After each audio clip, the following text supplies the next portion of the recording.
Peter Panacea, and we're here at Carnardo's Wine and Cheese.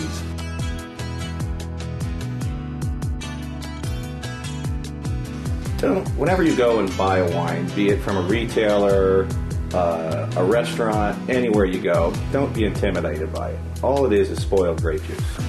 You know, it's a grand accident. Somebody didn't keep a good control of their grape juice, and all of a sudden, look what we got. Let's get hammered with it. So there shouldn't be any intimidation factor. Sure, someone might know a little bit more about you, but it's not like we're going to stand around and point fingers and laugh. We reserve that for other reasons entirely, not because you don't know anything about wine. I generally abide by the traditional pairings like Pinot Noir with salmon. That's a red wine with a fish, but it's a fatty fish, and the Pinot Noir just sings when you do it with salmon.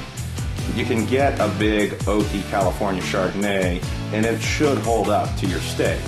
It's not going to be the best pairing, but it's not going to be an awful pairing. And if you don't like red wine, there's no red wine I'm going to recommend to you that you're going to enjoy. So it's pointless to stick by those hard and fast rules.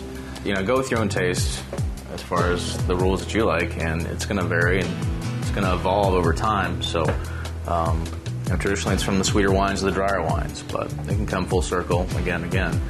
Another thing you consider is the atmosphere, the temperature. I drink for the occasion. I drink whatever wine is best suited to the company, the meal, the weather.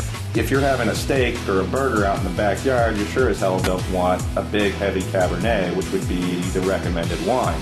You want something lighter body, and that's where something like the Vigna Sol mentioned earlier comes into play. It's a great wine. It's got some great flavors to it. It's very food friendly. But if you're in a picnic, you don't really want that Cabernet on an 80-degree day. It's just too much wine and it's too hot. It's not going to be good. So you break the pairing rule. You do, and you drink what your palate calls for.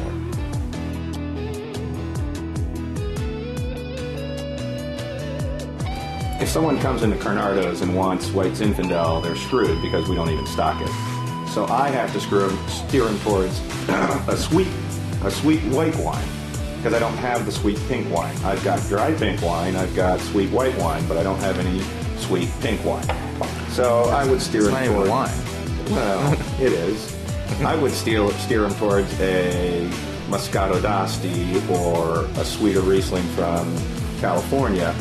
And then you can get into dry Rieslings as well. I think the progression starts with sweet pink, goes to sweet white, goes to dry white, goes to softer, sweeter reds, goes to dry reds, goes to full-bodied dry reds, and then the natural progression is actually back to whites, and it becomes more you're drinking for the season.